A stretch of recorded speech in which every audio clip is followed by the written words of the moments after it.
বৌদি, তুমি কি করলে? তুমি তুমি দাদাকে খুন করলে?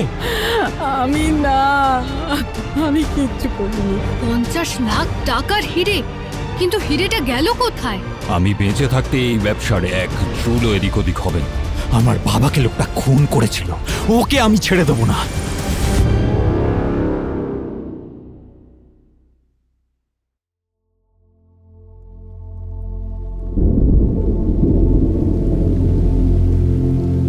এবারে পাহাড়ের শীতটা যেন বেশ কনকনে হয়ে পড়েছে। তার উপরে সন্ধে নামার পর থেকেই শুরু হয়েছে এক টানা বৃষ্টি। পাইন গাছের জঙ্গল চিরে শোঁ শোঁ শব্দে বাতাস পাক খেয়ে আছড়ে পড়ছে জানলার কাঁচগুলোতে। মনে হচ্ছে যেন কেউ অবিরাম ধাক্কা দিচ্ছে বাইরে থেকে। একেই ওদের এই বাড়িটা পাহাড়ি রাস্তার একদম শেষ প্রান্তে। চারপাশে ঘুটঘুটে অন্ধকার, কাছাকাছি অন্য একটা ছোট বাড়ি ছাড়া আর কোনো জনবসতি নেই। এই নির্জন অন্ধকারে বাড়িটাকে যেন একটা বিচ্ছিন্ন দ্বীপের মতন মনে হচ্ছে। চারপাশের নিস্তব্ধতা আর প্রকৃতির এই ভয়াল রূপ মিলে একটা থমথমে পরিবেশ তৈরি করেছে চারদিকে। নেহাত দাদার সাথ করে বানানো বাড়ি, নইলে পাহাড়ে এলে অমিত সাধারণত হোটেলেই ওঠেন, কারণ হোমস্টে জিনিসটা ঠিক পছন্দ নয় তার। দাদা তো বছরের বেশিরভাগ সময় এখানেই থাকেন। কলকাতার সব ব্যবসাপত্র অমিতকেই সামলাতে হয়।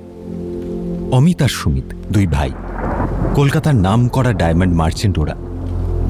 সুমিত বড়, অমিত ছোট। সুমিতের বয়স হয়েছে প্রায় 50-এর কাছে। সুমিত আর তার স্ত্রী শেফালি এখন বছরের বেশিরভাগ সময়টা পাহাড়েই কাটান। কলকাতার ব্যবসা অমিতই চালান। অমিত আর অমিতের স্ত্রী লাবণ্য। পাহাড়ের গায়ে এই বাড়িটা সুমিত কিনেছেন খুব শখ করে। ইচ্ছে ছিল এখানে এসে শেষ বয়সটা কাটিয়ে দেবেন। একটাই মেয়ে, বিয়ে হয়ে গেছে, এখন বরের সাথে বিদেশে থাকে, সুতরাং ঝাড়া হাত পা। সেই শখ পূরণ করতে এখন পাহাড়ে এসে থাকা। বহুদিন ধরে থাকতে থাকতে এলাকার বাঙালি লোকেদের সাথে বেশ পরিচয় জমে উঠেছে তার। পরিচিতি এমন পর্যায়ে গেছে যে এখানেও ব্যবসার একটা ব্রাঞ্চ খোলার কথা দুই ভাই মিলে ভাবছেন। আপাতত কিছু ব্যবসার কাজ সুমিত এখান থেকে সামলান, অর্থাৎ এদিকের কোনো খদ্দেরকে মাল সাপ্লাই দেওয়া বা অর্ডার নেওয়া সবই সুমিত এখানে বসেই করেন। অমিত আর লাবণ্যর এক ছেলে, চাকরি নিয়ে এখন বিদেশে, ওখানেই হয়তো সেটেল করবে। অমিতের ইচ্ছা ছেলের কাছে গিয়ে থেকে যাওয়ার, কিন্তু দাদার ইচ্ছা অমিত এই ব্যবসাটাকে আরো ভালো করে দেখুক। এই দোটানার মধ্যে অমিত একটু দ্বিধাগ্রস্ত। লাবণ্যর সাথে সেদিন সন্ধ্যায় সেই কথাই হচ্ছিল।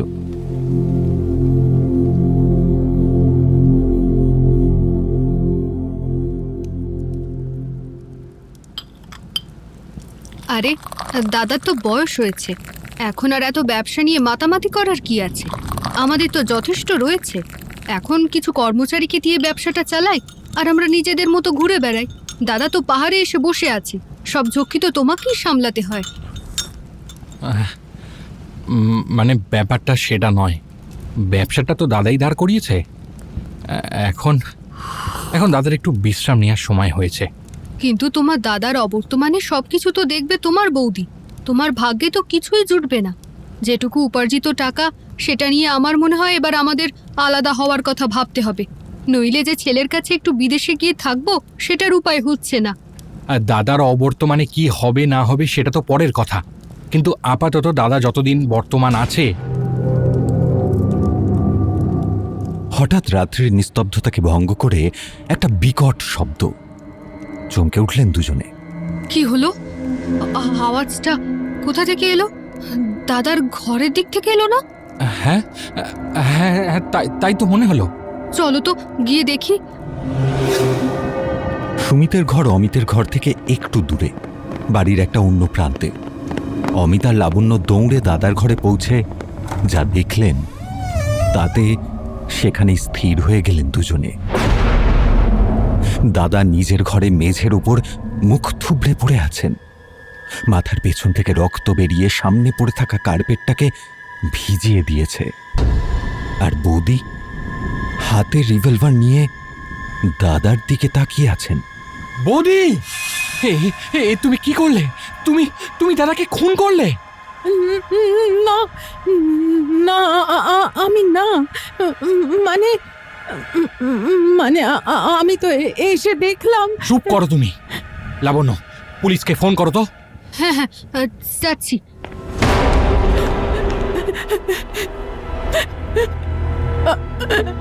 আমি আমি কিচ্ছু করিনি, আমি কিচ্ছু করিনি। আমি গুলির আওয়াজ পেয়ে দৌড়ে এলাম, দরজা খুলে ভেতরে ঢুকে আলো জ্বালাতে যাব, পায়ে পায়ে কি একটা ঠেকলো, হাতে তুলে নিয়ে আলো জ্বালালাম, আর তখনই অমিত এলো। আমি আমি কেন ওনাকে খুন করতে যাব বলো তো? কেন কেন খুন করতে যাব? পুলিশকে ফোন করেছিলাম। পুলিশ বলল বৃষ্টিটা একটু না ধরলে ওরা আসতে পারছে না, ততক্ষণে ঘরে কাউকে ঢুকতে দেবে না, আর বাড়ি থেকে কেউ যেন বাইরে না যায়। কি হলো? কিসের একটা গোলমাল শুনলাম? বাইরে থেকে একটা অপরিচিত গলার আওয়াজ পেয়ে সবাই ঘুরে তাকালো। ঘরের ভেতর ঢুকে এসেছেন পাশের একমাত্র বাড়ির বাসিন্দা শিশিরবাবু। শিশিরবাবু সুমিতবাবুর সঙ্গে মাঝে মাঝে গল্প করতে আসতেন। এই ভদ্রলোককে অমিতবাবু আবার ঠিক পছন্দ করেন না। কি ধান্দায় যে ভদ্রলোক আসেন সেটা অমিত ঠিক বুঝতে পারেন না। এই সময় তাকে দেখে সবাই অবাক হলো। অমিত বললেন, কি ব্যাপার আপনি? না, বাইরে থেকে একটা গন্ডগোল শুনে ভেতরে এলাম। এরপরে ঘরের ভিতর উঁকি দিয়ে দেখে বললেন, এ কি, সুমিত? ধর্মর করে ভেতরে ঢুকতে যাচ্ছিলেন তিনি। অমিতবাবু আটকালেন। দাঁড়ান, আপনি ভেতরে যাবেন না। একটা খুনের ঘটনা ঘটে গেছে, বুঝতেই পারছেন। পুলিশ না আসা অবধি ভেতরের কোনো কিছুতেই হাত দেয়া যাবে না।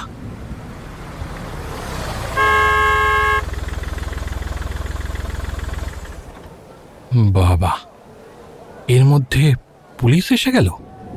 বেশ অবাক হয়েই বললেন অমিত।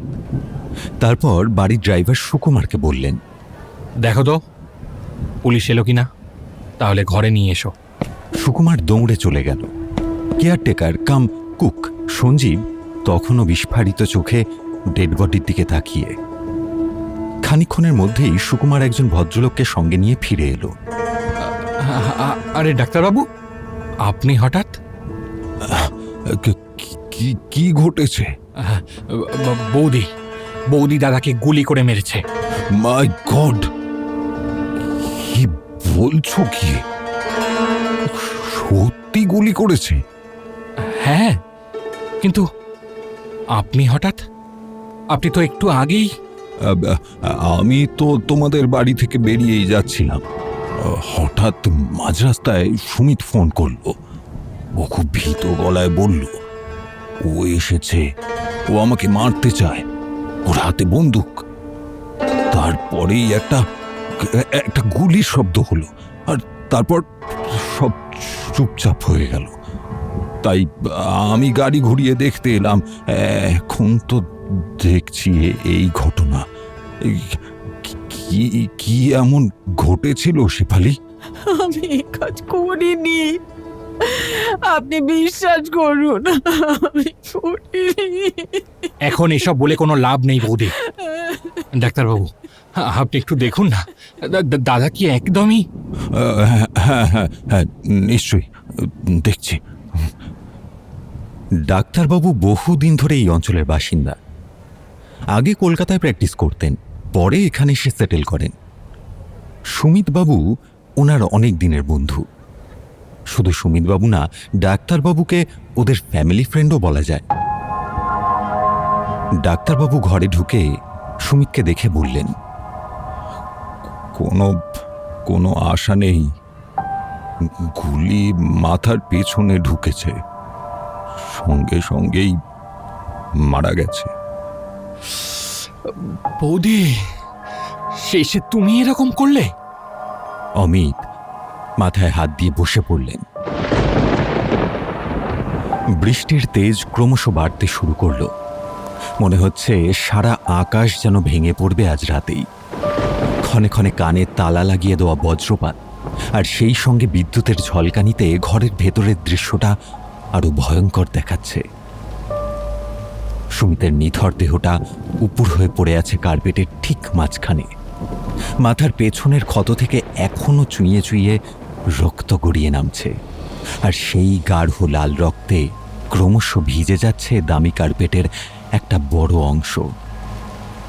ঘরের বাতাস যেন হঠাৎ করে ভারী হয়ে উঠেছে। বারুদের পোড়া গন্ধের সাথে মিশে গেছে একটা কাঁচা রক্তের বোটকা গন্ধ। ডেড বডির ঠিক কয়েক হাত দূরেই মেঝেতে ছিটকে পড়ে আছে রিভলভারটা। সবাই ওই ঘরের বাইরে যে বসার জায়গাটা, সেখানে এসে জড়ো হয়েছেন। কারো মুখে কোনো কথা নেই। সবার দৃষ্টি আটকে আছে ওই রক্তমাখা কার্পেট আর সুমিতের প্রাণহীন শরীরটার দিকে। শেফালি মেঝেতে বসে থরথর করে কাঁপছেন। লাবণ্যর চোখে মুখে একটা অদ্ভুত মিশ্র প্রতিক্রিয়া। ভয় না অন্য কিছু, না তা ঠিক বোঝা যাচ্ছে না। কেয়ারটেকার সঞ্জীব আর ড্রাইভার সুকুমারের ফ্যাকাশে মুখগুলো বিদ্যুতের আলোয় আরো ভুতুড়ে লাগছে। নিস্তব্ধতা এমন পর্যায়ে পৌঁছেছে যে শুধু বাইরে বৃষ্টির একটানা আছড়ে পড়ার শব্দ ছাড়া আর কিছুই শোনা যাচ্ছে না। এই দম বন্ধ করা নীরবতা ভেঙে শিশিরবাবু শেফালিকে জিজ্ঞেস করলেন,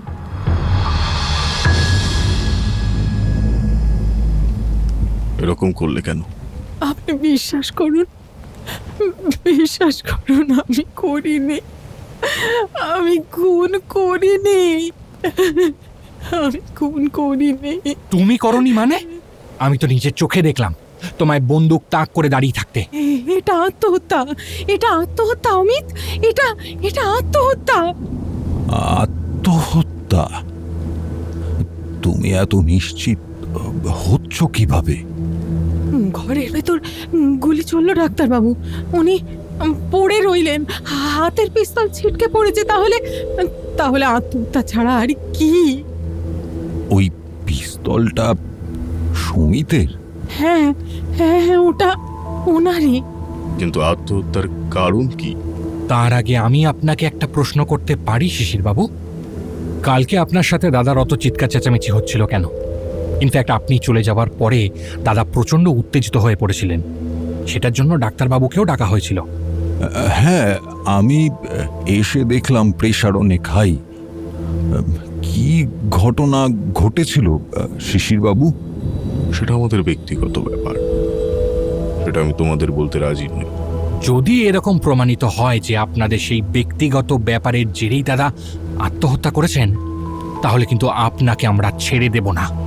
আত্মহত্যা তো অনেক কারণেই করতে পারেন, যেমন ঠিক এই সময়ে অমিতবাবুর ফোনটা বেজে উঠল। খানিকক্ষণ কথা বলার পরে অমিত ফোনটা রেখে উঠে দাঁড়ালেন। কি হলো?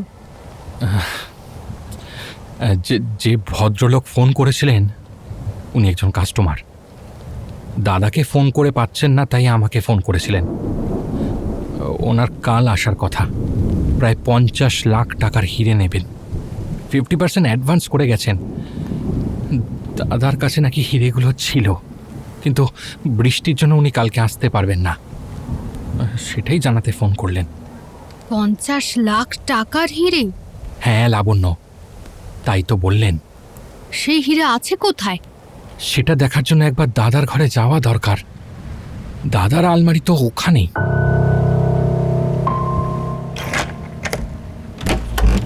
সুমিতের ঘরে গিয়ে আলমারি খুলে শুধু টাকা পয়সা পাওয়া গেল, হিরে পাওয়া গেল না। তার মানে হিরে কোথায় গেল? অ্যাডভান্সের টাকাই বা কোথায় গেল দিদি? আমি কিচ্ছু জানি না ভাই, বিশ্বাস করো, আমি কিচ্ছু জানি না, আমি কিচ্ছু জানি না। টাকাটা নিশ্চয়ই দাদা ব্যাংক ট্রান্সফারের মাধ্যমে নিয়েছে।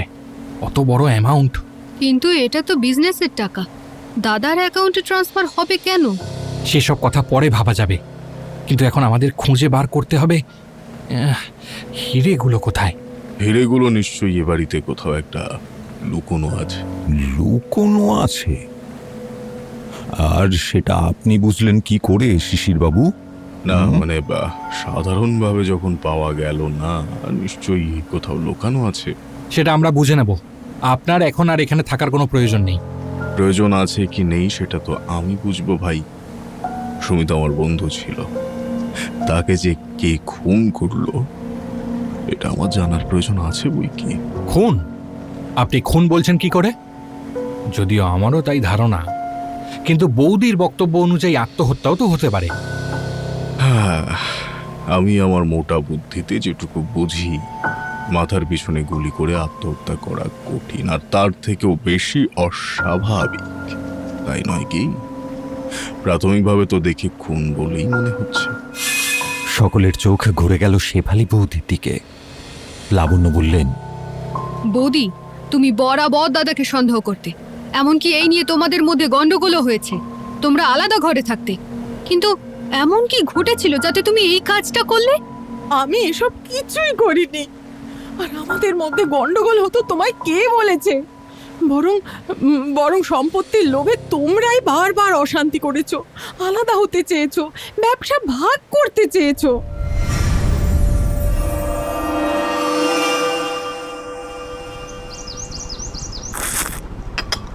দাদা, তুই তো এখানে পাহাড়ের কোলে শান্তিতে বসে আছিস, আর কলকাতার ওই বিশাল ব্যবসার পুরো ধকলটা আমাকে একা টানতে হচ্ছে। দিনের পর দিন ক্লায়েন্ট সামলানো, ডেলিভারি দেখা, এসব আর আমি একা পারছি না। আমারও তো বয়স হচ্ছে নাকি? ছেলেটা বিদেশে পড়ে আছে, ওর কাছে গিয়ে 2 দিন শান্তিতে থাকবো, তারও উপায় নেই। আমার মতে ব্যবসাটা ভাগ করে নেওয়াই ভালো। ধকল টানতে হচ্ছে মানে? ব্যবসাটা কি একদিনে আকাশ থেকে পড়েছে? হ্যাঁ, আমি নিজের হাতে তিল তিল করে এই ব্যবসা দাঁড় করিয়েছি। আমার রক্ত জল করা পরিশ্রমের ফল এই ব্যবসা। তুই তো শুধু তৈরি করা জিনিসের ওপরে বসে ছড়ি ঘোরাচ্ছিস, আর এখন তোর নিজের ভাগ চাই। ভুলে যাবেন না দাদা, এটা অমিতের ন্যায্য পাওনা। আপনার অবর্তমানে অমিতই তো গত 5 বছর ধরে সবটা সামলাচ্ছে। আপনার তো কোনো চিন্তা নেই, মেয়ে বিয়ে দিয়ে বিদেশে পাঠিয়ে দিয়েছেন, ঝাড়া হাত পা। কিন্তু আমাদেরও তো নিজের ভবিষ্যৎ আছে, ছেলের কাছে যাওয়ার প্ল্যান আছে। আমরা চাইছি ব্যবসাটা এবার ফর্মালি 50-50 ভাগ হোক। যার যার লিকুইড ক্যাশ সে এসে বুঝে নিক। একদম চুপ লাবণ্য। বাড়ির বউ হয়ে তুমি ভাইয়ে ভাইয়ে বিভেদ তৈরি করতে এসো না। একদম আমার মেয়ের কথা মুখে আনবে না। আমি বেঁচে থাকতে এই ব্যবসার এক চুলও এদিক ওদিক হবে না। তোরা যদি ভাবিস আমাকে ইমোশনাল ব্ল্যাকমেল করে বা ব্যবসার কাজ বন্ধ করে দিয়ে সম্পত্তির অর্ধেকটা লিখিয়ে নিবি, সেটা কোনোদিন হবে না। দাদা, তুই কিন্তু বাড়াবাড়ি করছিস। আমি যদি আজ কলকাতার অফিস থেকে হাত তুলে নিই না, তাহলে তোর এই পাহাড়ে বসে আয়েশ করে দিন কাটানো একদিনে ঘুচে যাবে। আমার ন্যায্য পাওনা আমাকে দিতেই হবে, নইলে কিন্তু আমি লিগ্যাল অ্যাকশন নেব। দরকারে আমি কোর্টে যাব। Legal action? কোর্ট? যা যা কোর্টে যা। আমার নিজের হাতে তৈরি করা ব্যবসার ভাগ কোন কোর্ট তোকে দেয় সেটা আমিও দেখব। শুধুমাত্র ভাই বলে তোকে আমি ডিরেক্টর করে রেখেছি, বুঝলি? বেশি বাড়াবাড়ি করলে ওই পদটাও থাকবে না। রাস্তায় বুঝতে হবে।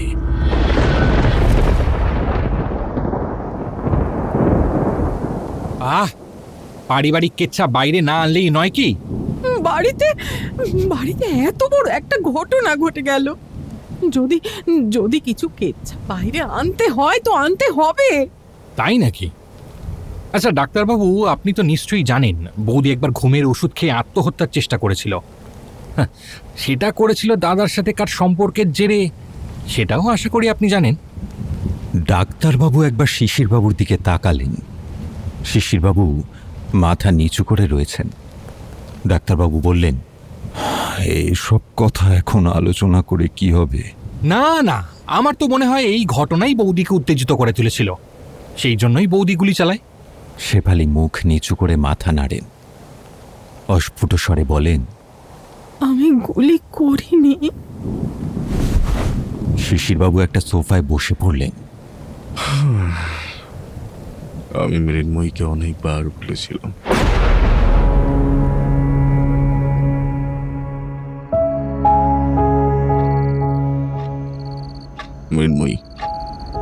আমি আর কতদিন অন্ধ সেজে থাকবো বলো তো? তুমি কি ভেবেছো আমি কিছু বুঝতে পারছি না? সুমিতের সাথে তোমার এই সম্পর্কটা আসলে কি? তুমি অযথা সন্দেহ করছো শিশির। সুমিত তোমার বন্ধু, আমাদের প্রতিবেশী।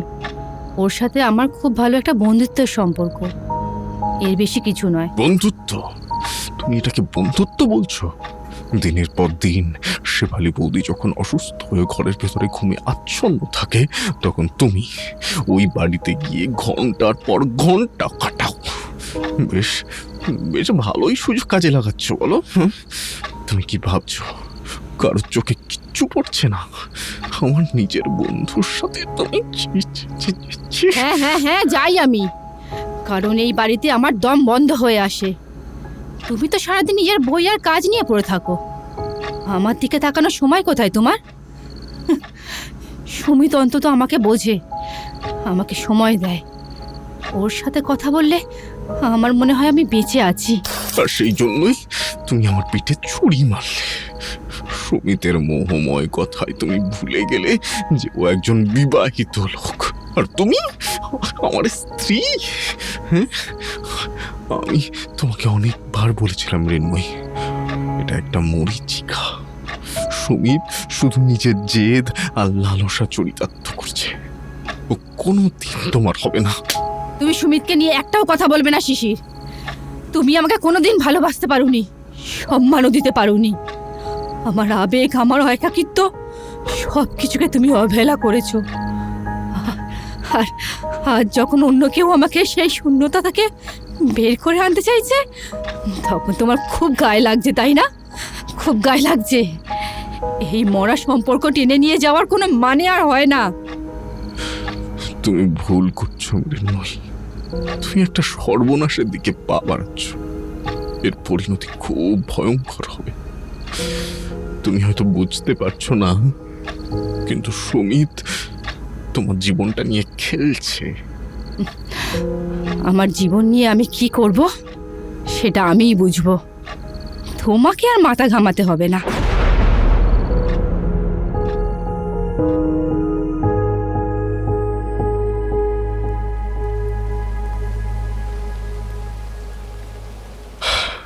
কিন্তু ও কোনো কথাই শোনেনি। দিনের পর দিন রাগারাগি, তারপর তো ও নিজেই জীবনটা শেষ করে দিল। তবুও তো আপনার সাথে সুমিত বাবুর বন্ধুত্বে কোনো চিড় ধরেনি? একসময় খুব রাগ হতো জানেন ডাক্তারবাবু। আমি প্রায় ৩-৪ বছর ওর সাথে কোনো কথা বলিনি, সুমিতও বলেনি। মনে হতো ওকে শেষ করে দিই। অনেক সময় নিজেকেও শেষ করে দেওয়ার কথা মনে হতো। তারপরে সময় বয়ে যায়। সময় হলো একটা অ্যান্টিসেপটিকের মতন জানেন, গভীর থেকে গভীর ক্ষতও ঠিক করে দেয়। আমার এই ক্ষতটাও সময়ের প্রলেপে অনেকটাই চাপা পড়ে গেছে। কিন্তু তাহলে সুমিত বাবুকে মারলো কে? আর আর তার থেকেও বড় কথা, হিরে গেল কোথায়? অমিত বললেন, আচ্ছা, একবার বন্দুকটা চেক করে দেখলে হয় না? কি দেখবে? তাছাড়া পুলিশ কোনো রকম কিছু নাড়াচাড়া করতে বারণ করেছে। পুলিশ জানবে কি করে লাবণ্য যে ওটা কি অবস্থায় ছিল? তুমি কি দেখতে চাইছো? আমি দেখতে চাইছি যে এই বন্দুকের গুলিতে মৃত্যু ঘটেছে কিনা। সেটা তো ব্যালিস্টিক পরীক্ষা ছাড়া বোঝা সম্ভব না। তবুও বন্দুকে কতগুলো গুলি আছে, কোনো গুলি বেরিয়েছে কিনা সেটা তো বোঝা যাবে। কি ডাক্তারবাবু? সেটা সেটা হয়তো বোঝা যাবে। ডাক্তারবাবু হাতে গ্লাভস পরে খুব সন্তর্পণে বন্দুকটা তুললেন।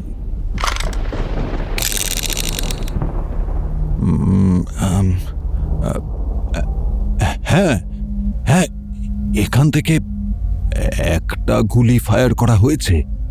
আমি নিজের চোখে দেখেছি বৌদির হাতে বন্দুক ছিল।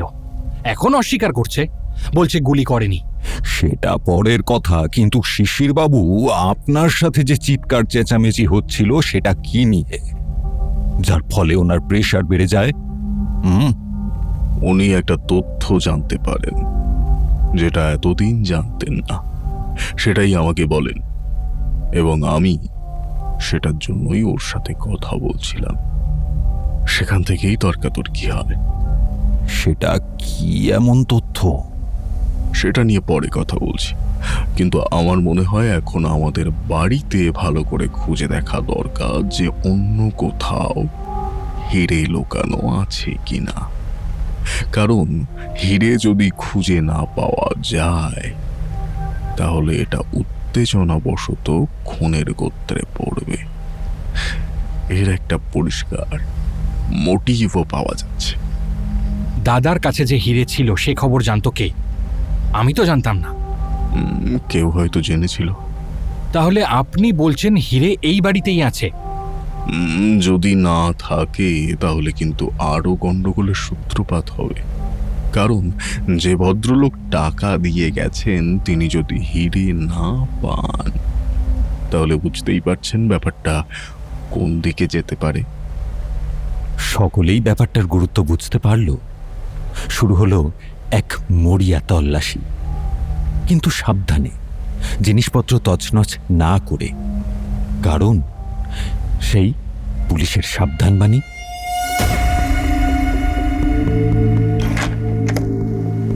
অমিত আর লাবণ্য পাগলের মতন খুঁজতে লাগলেন সুমিতের শোয়ার ঘরে।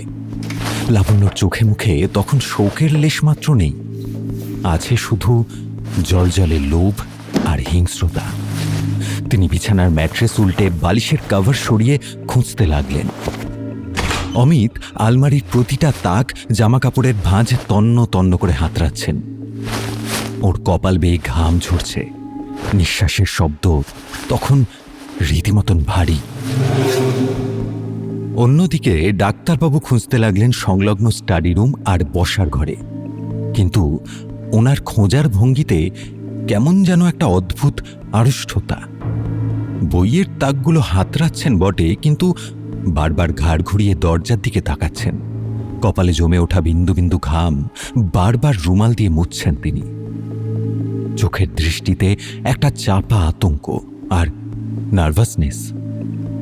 কেয়ারটেকার সঞ্জীব আর ড্রাইভার সুকুমারকেও লাগানো হয়েছে হিরে খোঁজার কাজে। সঞ্জীব রান্নাঘর আর প্যান্ট্রিতে বাসনপত্র হাঁড়িকুড়ি উল্টে পাল্টে দেখছে। ওর চোয়াল শক্ত, রাগে যেন ফুঁসছে ভেতর ভেতর। আর সুকুমার ভয়ে সিঁটিয়ে গিয়ে ড্রয়িং রুমের সোফার কুশন ফুলদানি হাতড়াচ্ছে।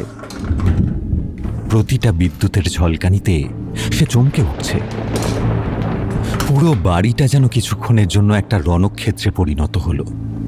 এতগুলো মানুষ হন্যে হয়ে খুঁজছে, কিন্তু কেউ কারো সাথে একটা কথাও বলছে না, শুধু একে অপরের দিকে আর চোখে তাকাচ্ছে। এই বুঝি কেউ হিরেটা পেয়ে গিয়ে নিজের পকেটে লুকিয়ে ফেলল। কিন্তু এতক্ষণ ধরে পুরো বাড়ি আক্ষরিক অর্থে তোলপাড় করার পরেও কেউ কিছুই পেল না। সব চেষ্টাই ব্যর্থ হলো। পরিশ্রান্ত হতাশ হয়ে অমিত, লাবণ্য আর ডাক্তারবাবু শেষে বাইরে সোফায় এসে ধপ করে বসে পড়লেন। শুধু শেফালি প্রথম থেকেই কোথাও গিয়ে কিছুই খোঁজার চেষ্টা করেননি। তিনি তখনও সুমিতের মৃতদেহের অদূরে কার্পেটের ওপর একটা প্রাণহীন পাথরের মূর্তির মতন স্থির হয়ে বসে আছেন।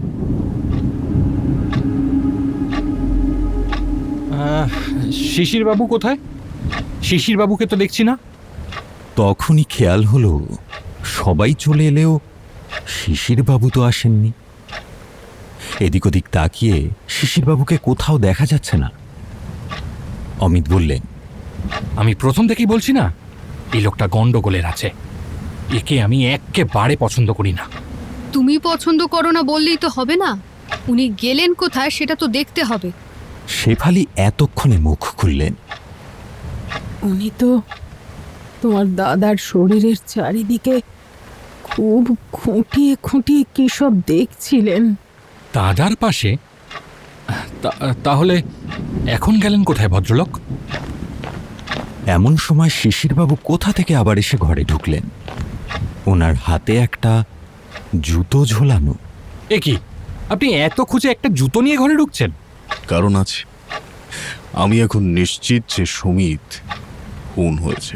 সেই সব কথা পরে হবে, কিন্তু হিরে তো কোথাও পাওয়া গেল না। যে খুন করেছে সেই হিরে নিয়েছে। এখনো কিন্তু আপনি বলেননি আপনার সঙ্গে সুমিতের ঝামেলাটা কি নিয়ে হচ্ছিল। সবই বলছি। শিশিরবাবু জুতোটাকে একপাশে নামিয়ে রাখলেন। আজকে সুমিত একটা কঠিন সত্যি কথা জানতে পেরেছিল। শুধু সত্যি কথা জানতে পেরেছিল বলা ভুল, বরং হুমকিও পেয়েছিল। কি বলছেন কি? হঠাৎ এক ঝটকায় সঞ্জীবের দিকে ঘুরে দাঁড়ালেন তিনি। কি সঞ্জীব, বলে দেব? সঞ্জীবের মুখটা নিমেষে রক্তশূন্য ফ্যাকাশে হয়ে গেল। না মানে আমি তো মানে নাটক করতে হবে না, ঘটনাটা আমি বলছি। সুমিত আমায় বলল আজকে, অনেক বছর আগের কথা। তখন এই সুকুমারের বাবা গাড়ি চালাতো। তখন এক রাতে মদ্যপ অবস্থায় নিজে গাড়ি চালাতে গিয়ে সুমিত একজন লোককে চাপা দেয়, কিন্তু সমস্ত দোষটা চাপিয়ে দেয় ড্রাইভারের উপরে, অর্থাৎ সুকুমারের বাবার উপরে। সেই অপরাধে ভদ্রলোক এখনো জেল খাটছেন এবং তারই ক্ষতিপূরণ স্বরূপ সুকুমারকে চাকরি দেয় সুমিত। কি ঠিক বলছি তো সুকুমার? মাথা নিচু করে থাকে সুকুমার। মাথা নিচু করে কোনো লাভ নেই, সত্যি কথাটা বলুন। স্যার, স্যার আমার বাবাকে দোষটা নিজের ঘাড়ে নিতে বলেন আর অনেক টাকা দেন আমাকে।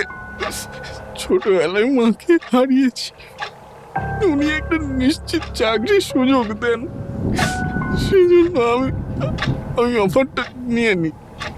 কখনো রাগ হয়নি আপনার? হয়েছে, অনেক রাগ হয়েছে। মনে হয়েছে এই লোকটার জন্য আমার বাবা আজকে জেলে, মনে হয়েছে একে খুন করে ফেলি, কিন্তু একটা একটা নিশ্চিত চাকরি চলে যাবে সেই জন্য কখনো চেষ্টা করিনি। কিন্তু কিন্তু সেদিন যে বাবা গাড়ি চালায়নি, এই লোকটা গাড়ি চালিয়ে খুন করেছিল, সেই প্রমাণ জোগাড় করার জন্য অনেক চেষ্টা করেছিলাম, কিন্তু কিন্তু পাইনি। কিন্তু এর সাথে সঞ্জীবের সম্পর্কটা কি? আপনি প্রথমে সঞ্জীবকে কেন দায়ী করলেন? বলছি, সুমিত যে লোকটাকে গাড়ি চাপা দিয়েছিল সেই লোকটা আর কেউ নয়, আমাদের সঞ্জীবের বাবা। সঞ্জীব শুধুমাত্র তার বাবার মৃত্যুর বদলা নেওয়ার জন্যই এখানে এসেছিল। কি বলছেন কি আপনি? আর আর এসব আপনি কি করে জানলেন? আজকেই সঞ্জীব সুমিতবাবুকে হুমকি দিয়ে এসেছিল যে হয় তাকে এককালীন অনেক টাকা দিতে হবে, নয়তো তাকে খুন করবে সে। আমার মনে হয় সুমিত টাকাটা দিতে রাজি হয়নি। মানে এ সুমিতকে ব্ল্যাকমেল করার চেষ্টা করছিল? একদমই তাই। তোমার তো সাহস কম নয় হে। ব্ল্যাকমেল মানুষকে কিভাবে শেষ করে দিতে পারে তুমি জানো? আমার আমার বাবাকে লোকটা খুন করেছিল, ওকে আমি ছেড়ে দিতে পারতাম না। হয় টাকা নইলে ওর জীবন, কোনো একটা দিয়ে ঋণ শোধ ওকে করতেই হতো। তুমি ওকে ব্ল্যাকমেল করছিলে। ব্ল্যাকমেল একটা মানুষের সমস্ত জীবনকে শেষ করে দেয়, সেটা তুমি জানো? সেই একটা অবজ্ঞার হাসি হাসলেন অমিতবাবু। শিশিরবাবু তাকালেন অমিতবাবুর দিকে। কিছু বলতে চাইছো অমিত? ডাক্তার ব্ল্যাকমেলিং নিয়ে এত বড় বড় কথা কেন বলছেন জানেন? কেন? ওনাকেই জিজ্ঞেস করুন না। ব্ল্যাকমেল দিয়ে কিভাবে জীবন শেষ হয়ে গেছে সেটা উনি ভালো বলতে পারবেন। আপনার কি মনে হয় উনি শখ করে এখানে এসে ডাক্তারি করছেন? না মশাই, ওনার কেরিয়ার শেষ হয়ে যেত যদি আমার দাদা না থাকতো। মানে? বেশ কয়েক বছর আগে কলকাতার এক নামী হসপিটালে ভুল চিকিৎসায় একজন মারা গেছিল, সেটা জানেন? এবং সেটা শুধুমাত্র ভুল চিকিৎসা ছিল না, সেটা ছিল চিকিৎসকের গাফিলতি। চিকিৎসক ছিলেন এই ডাক্তারবাবু। সেই রোগীর পরিবার কেস করে, সবকিছুই ডাক্তারবাবুর বিরুদ্ধে ছিল। শুধুমাত্র শুধুমাত্র দাদার টাকার জেরে সে যাত্রায় ডাক্তারবাবু বেঁচে যান, নইলে ওনার সমস্ত ডাক্তারি লাইফ শেষ হয়ে যেত। তার বদলে শুধু ডাক্তারকে এখানে চলে আসতে হয় কলকাতার প্র্যাকটিস বন্ধ করে। কি ডাক্তারবাবু, ঠিক বলছি তো? মাথা চেপে বসে রইলেন ডাক্তার।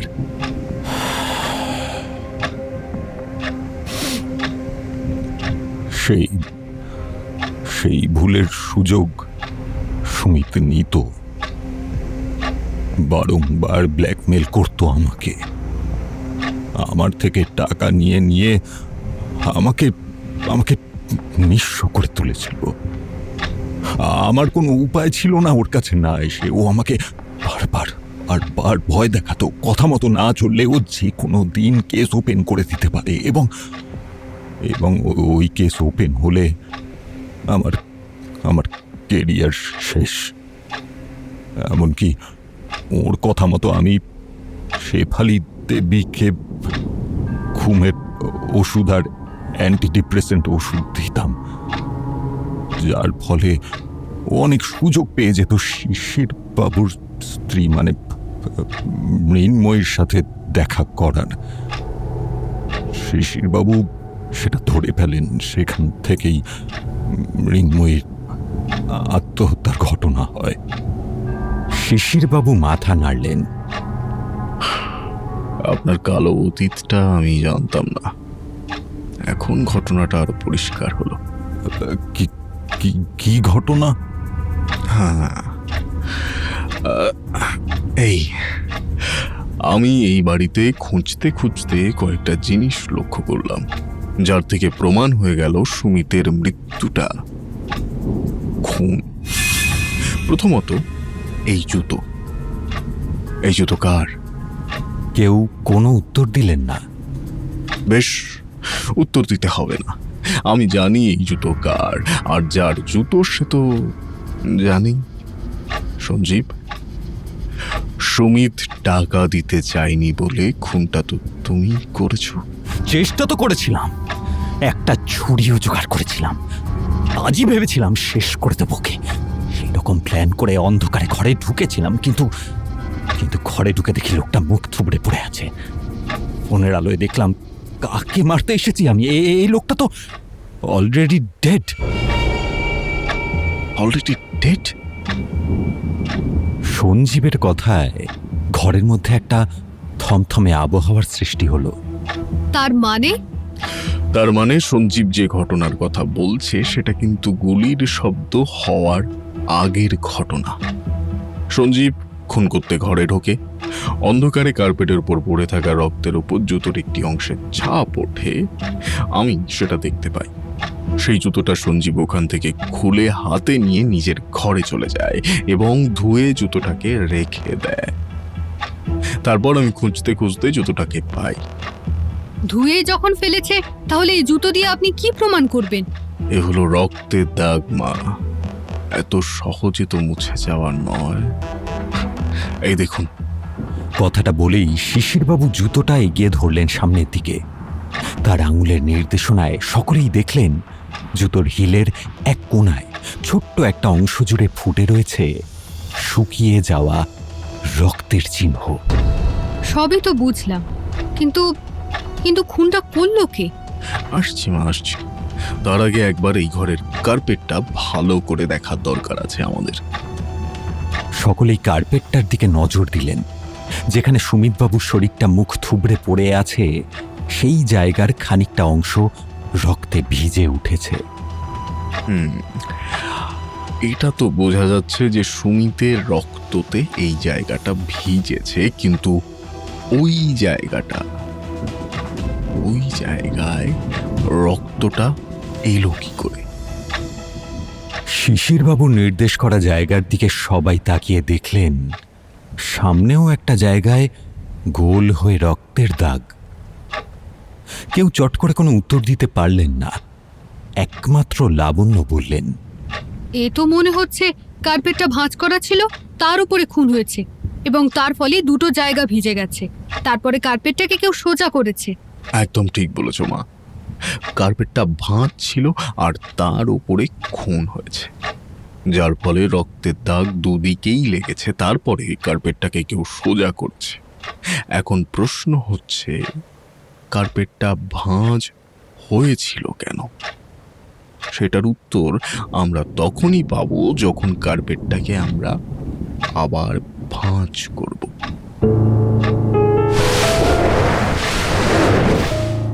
এই বলে শিশিরবাবু এগিয়ে গিয়ে কার্পেটটা ধরে আস্তে আস্তে ভাঁজ করলেন, আর তার ফলে নিচের কাঠের মেঝেটা পরিষ্কার দেখা গেল।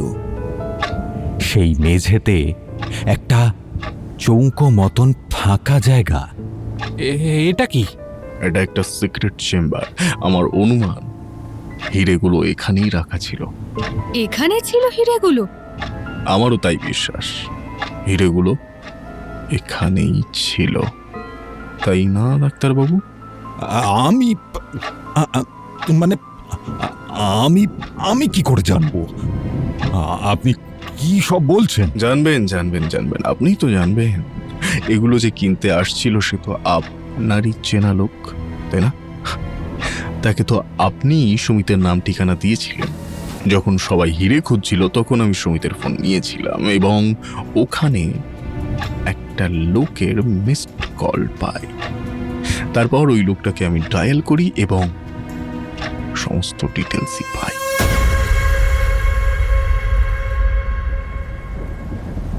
হ্যালো সুমিত বাবু, আধা ঘন্টা ধরে ফোন করছি, ধরছেন না কেন মশাই? আমি তো হাফ রাস্তায় বৃষ্টির মধ্যে আটকে আছি। আমি সুমিত না, আমি ওনার এক আত্মীয় বলছি। সুমিতবাবু এই মুহূর্তে একটু বিপদে আছেন, কথা বলতে পারবেন না। আচ্ছা, আপনি কে বলছেন?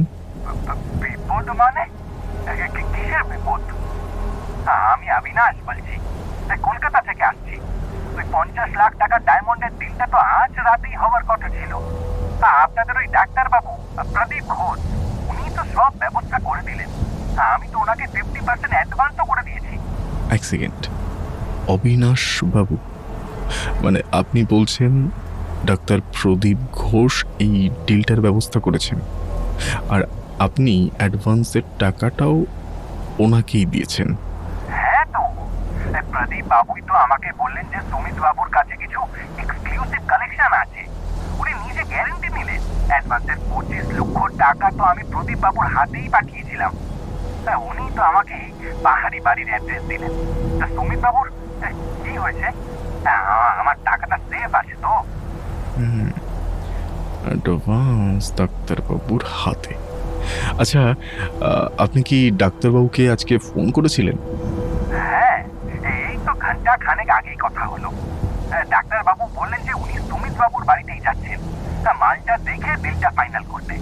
আমি বললাম হিরেগুলো রেডি রাখুন, আমি বৃষ্টিতে একটু ধরলে থাকবো।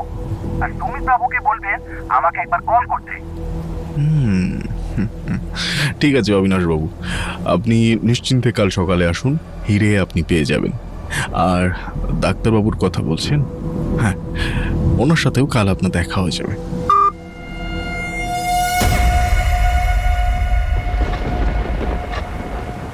সুতরাং আপনি জানতেন হিরেগুলো সুমিত বাবুর কাছেই আছে। কি যা বলছেন আপনি? আপনার কাছে কোনো প্রমাণ আছে? আছে আছে আছে, সেই জন্যই বলছি আপনি কয়েকটা ভুল করেছিলেন। আপনি খুনের অ্যালিবাই হিসেবে ব্যবহার করেছিলেন সুমিত বাবুর ফোনটাকে। বলেছিলেন সুমিত বাবু নাকি আপনাকে ফোনে বলেন যে তাকে কেউ মারতে আসছে এবং আপনি গুলির আওয়াজ শুনে এখানে আসেন। তাহলে একটা কথা বলুন তো ডাক্তারবাবু, সুমিতের ফোনে কোনো রক্তের দাগ নেই কেন? সেই তো। কি ডাক্তারবাবু? আমি বলে দিচ্ছি, কারণ তখন ফোনটা আপনার কাছে ছিল। আপনি আপনি প্রমাণ ছাড়াই সব বলতে পারেন না। বেশ, ফোনে গুগল লোকেশন বলে একটা জিনিস আছে, সেটা জানেন কি?